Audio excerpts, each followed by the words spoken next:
So quickly, I just want to apologise for not making a video yesterday. I'll do better as Eid, and I didn't have. I should have pre-recorded something, but I didn't. But it doesn't matter. So without any further delay, let's talk about the story. So Boohoo told to address exploitation amid claims. Exploitation claims amid criticism. So, online retailer Boohoo has been criticised by MPs who say it has failed to address claims of exploitation at factories in Leicester. So, Philip Dunn, MP, said he found it incredible that Boohoo was surprised by allegations of poor working conditions. And so, this is important that these sorts of companies, Boohoo, what they do is they just deny everything and they blame subcontractors, which is something I'll talk about towards the end of the video. So Boohoo said it was shocked and appalled by reports that workers had been paid less than $3.50 an hour, but Mr. Dunn suggests the firm was already aware of the issue. Boohoo said it would respond in due course. So I don't know what Mr. Dunn's evidence is. I don't think it says so. The firm's co-founder and then chief executive Carol Kane appeared in front of the Environmental Audit Committee (EAC) of MPs in 2018. Over links that Boohoo may have to illegally. That doesn't make sense. May have to illegally low pay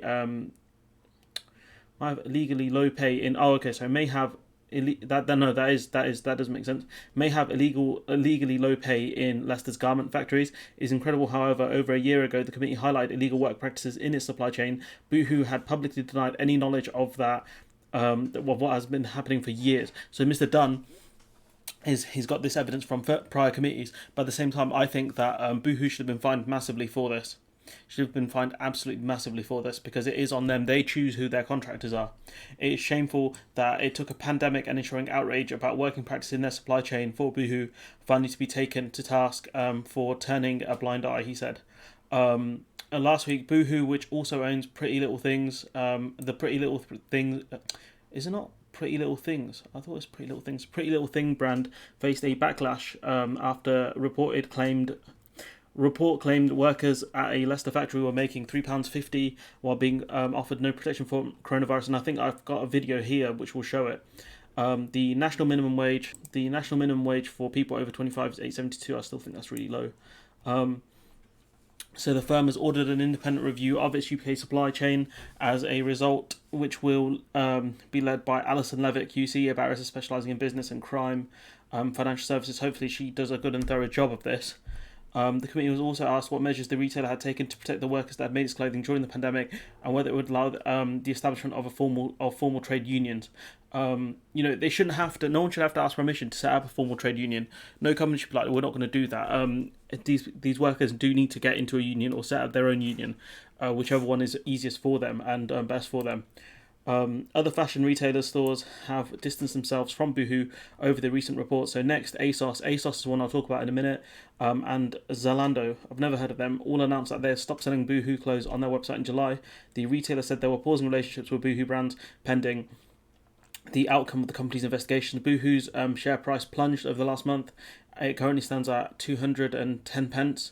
After hovering around the 410 pence mark for most of July. That's a big drop. That's a huge drop.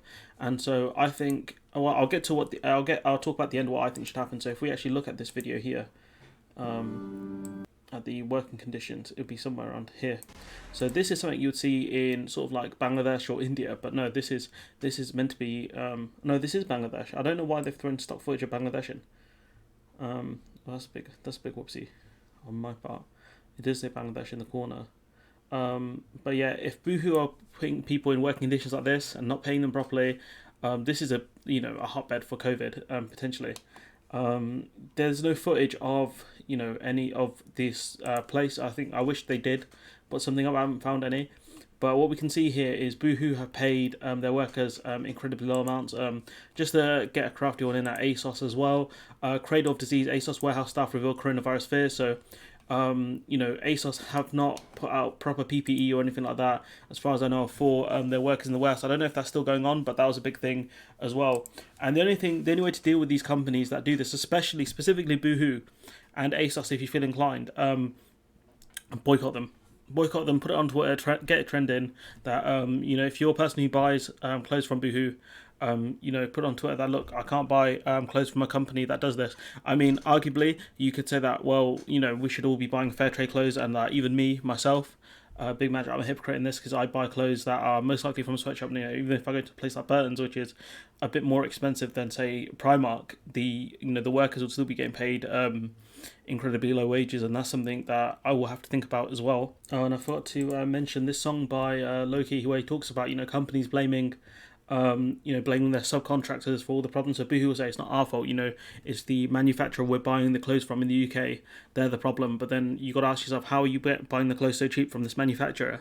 And how did you not check the working practices of this place, especially when you're in the UK and this company's in the UK? If it's somewhere like, far away, Bangladesh or Turkey, you have a bit more leeway. But when it's in a place like England, when, you're probably you're in the same country, it's embarrassing. And Loki talks about that. He talks about companies blaming it on their subcontractors, and he also admits that he also wears Nike clothing as well, which is also made in a sweatshop. So I highly recommend this song. I'll put this in the description below, and I thought it's just worth mentioning that. But we can see in this case that in a country like England, which has workers' rights and things like that, Boohoo have managed to get away with this for years, and nothing has been done. And so I don't blame the workers. People can say that, well, it's their fault for accepting such poor wages. A job's a job, especially in the midst of a pandemic as well. You take what you can get. And so look, I think people should boycott Boohoo. I don't know if they do men's clothes. That's how much I know. I don't really buy a lot of clothes. In fairness, but if I was Little Mix, I would also distance myself from Boohoo, as well. And so, the only way to deal with these sorts of companies is to boycott them and constantly keep an eye on them to make sure that they're doing, they're treating workers properly. Because at the end of the day, yeah, Boohoo, as long as they don't get caught again, they don't care. But if they see a boycott happen where people aren't buying their products, that's when they'll care, because that's when they'll get hit directly in the wallet. And I hope that anyone working for Boohoo join a union. That's my advice. Join a union, and that way, when they try and do stuff like this, you can strike, and people will notice these things. And another reason why Leicester has had massive outbreaks of COVID is partly because of the fact that they haven't been given any PPE in these places where they make the clothes. And that's another reason why there's been a massive outbreak in Leicester. So when they're investigating, some of these, why the pandemic's still raging in a place like Leicester, you can find cases like this, instances like this. And so, look, I'm going to leave it there. Boycott Boohoo, boycott ASOS, and like, comment, share, subscribe, and hopefully I'll see you in the next one.